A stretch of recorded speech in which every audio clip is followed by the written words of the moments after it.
Levon, welcome to India. Third Thank time. you. You are actually only the other participant is Vidit and you who are playing on all three occasions. How's the feeling? It's good. I know that people like to see me in Kolkata, Absolutely. and I'm also very happy to be here. So it's always a pleasure. One thing we have loved on the first day itself is your shirt. It's so nice. Could you tell us a bit about it? Oh yes, my girlfriend Dani, she has designed it. So she went to one shop where they did clothes for women in Paris, and she liked their patterns and she liked the pre-made dresses, and then she asked them if they do custom shirts. They said no, but then because she's very sweet, she managed to convince them, and I think it was the first time they did something for men.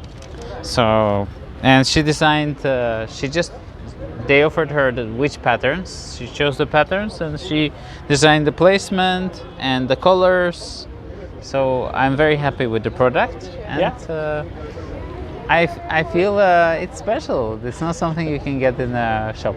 Absolutely not. And I think when you play, a lot of us look forward to the way you dress. Sometimes your shirts, your shoes, you're amazing. Thank you. Levon, one thing which we see is always the depth of your answers. When we were listening to you on the stage, you said you are lucky that you were taught chess when you were young. You know, many players who become top players, they do not think about chess this way. Why do you think of it in this manner, that you are lucky to have learned this sport when you were young? I'm very grateful with the things that chess has given me. I've learned a lot from every single chess game or every single tournament, and it is a meditation in its pure form. The chess game is a meditation, and those practices, I think, are very important for our self-healing, and self-improvement. Therefore, I'm very grateful that the self-reflection that I had to do through chess also helped me to self-reflect, not just on my chess, but on my personality, on my different character traits that I do constantly work on, and I try to be a better human being. Does chess help you to improve your character traits and become better? I mean, could you give one example? Yes, for example, you have a bad game, and you try to look at the core of the problem. And you look at the core of the problem, you say, okay, I played badly because I'm impatient. I played badly because my expectations are too high and I don't produce the amount of work. The same things go when you're thinking about improving as a person. I don't know, being less lazy, being more honest with yourself, or being more aware of the world around you. And you still start looking into those things and try to think how to improve. So that's what chess has taught me. It's tremendous, and because of this, you are improving as a player as well as human being. Yeah, because of the interaction. I do believe that every person can improve in every field if he has a self-reflection and enough self-criticism. So that's what I do. I'm not the judge if I am a better player or better human being. Normally in chess, at least you have the results. In life, you can't be judged by the results, but the friends that you have, I think, or the respect that you have among the other people, that I count as a result. Levon, when you talk so deeply, it feels like you like to go deep into things. So in a way, you would love classical chess. But when it comes to Rapid and Blitz, the depth of chess, some say, is lost. So how do you view Rapid and Blitz, which you're going to play here, Do you think that it's not the ultimate form of chess, or you've now readjusted your thinking and said, okay, this is also very important? I love all the formats. Those are different games. Just as you are playing chess 960 or regular chess, it's still a game of chess, but it's a slight adjustment, and you need to change the way you're thinking. Of course, in the Blitz and in Rapid, it's all about practicality, and it's all about your weaknesses and your strengths are more highlighted. So while in classical chess you have the time where you can spend I don't know, 10 minutes calculating a line, in Blitz and Rapid you have to go with the gut feeling, and so it's much more intuition and much more the factors of form come into the play. So that's what I focus on when I play Rapid and Blitz. Of course, I do think that the depth of the game is suffering in Blitz and Rapid, but at the same time, it's fun. If we always played the classical chess, I don't think we would appreciate it that much. Maybe the Rapid and Blitz makes classical chess even more something to look forward to. Absolutely, that's what I just meant. Absolutely. And here you're playing against a lot of youngsters, as you said. There's one boy, Arjun, who has given you a tough time. Do you take it as something that you would like to play really well against them, or does it feel like their youngsters are like now the new force in chess and it's difficult to hold them, or how do you see this as a challenge for yourself? I want to beat them, while they're little, so they remember me as a bad uncle, who beat them and who made them unhappy. So, like a Grinch, yes. So, but generally, of course, jokes aside, I love playing against young players because you can learn the way they're thinking. They're from a different generation. They have a different approach. The things that seem very obvious to you, for them are unusual, and vice versa.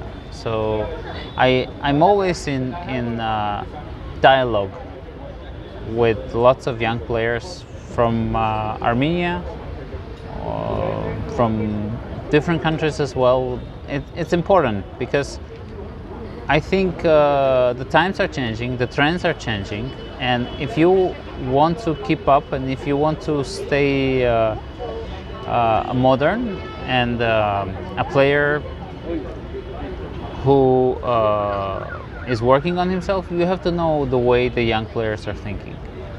Amazing. And after this tournament ends, within a day, the World Championship starts between Carlsen and Nepo.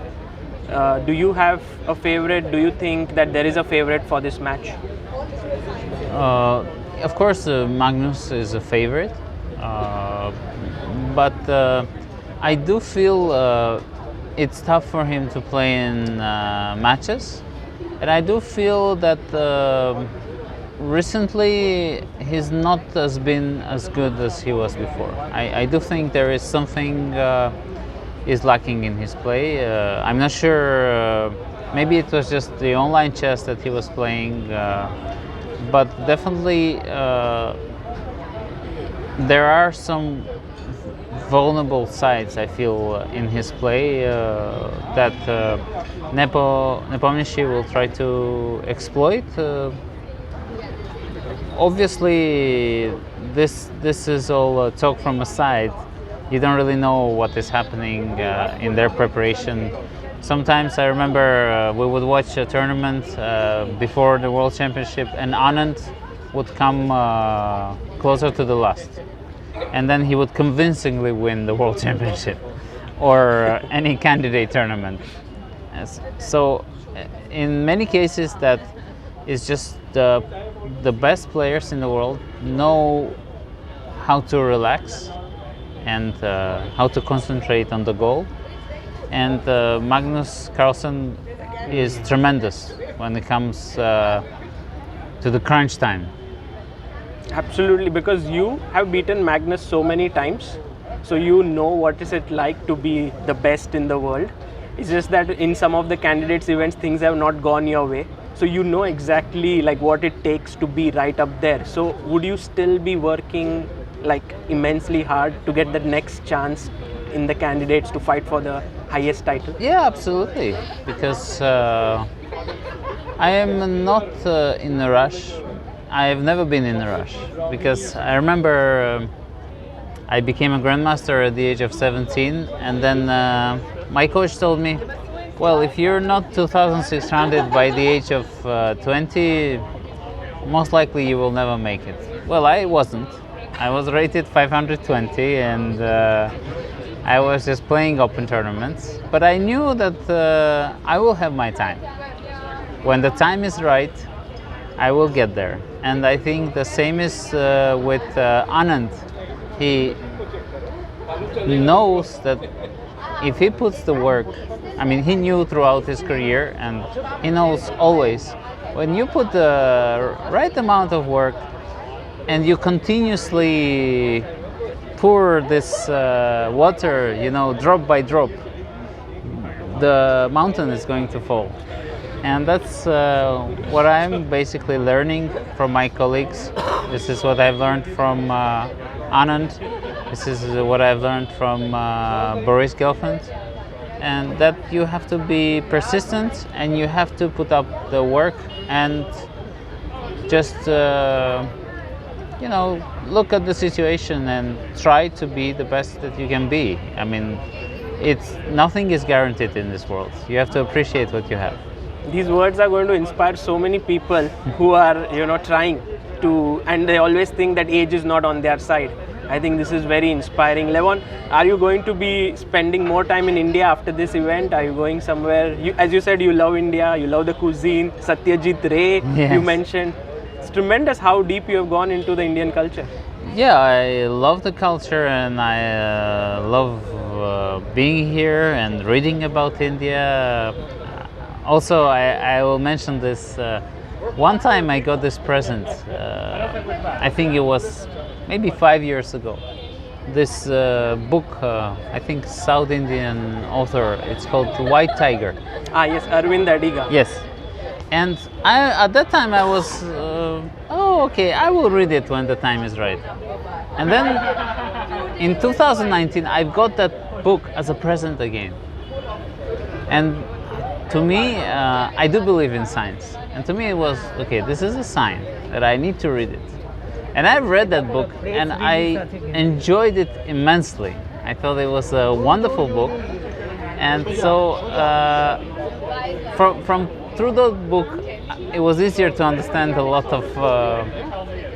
of things that go through the mind of Indian people, and go to the minds of you know, common regular people living their common lives. It's very interesting culturally. So I have great admiration for Indian culture, not just cinema or literature or music, but also for, you know, everyday, when you see everyday person and you speak to him and you try to understand what he's thinking. I had a great experience here. Also, for example, in Goa, I know I'm talking a bit too much, but I was 20 years old, and I went to a store. I was playing under 20, and it took me about 15 minutes talking to one person who was just also buying things in a store to stop eating mammals and birds. And I became a pescatarian after talking to him. Wow. Yes, because it was a very enlightening dialogue that I learned a lot from. So yes, I am very grateful to a lot of people from India and also to the country for being very welcoming to me. Levon, it's amazing, and it's a great pleasure talking to you, understanding things from you, and I wish you a great event here. Thank you very much. Thank you once again for coming to India. Thank you.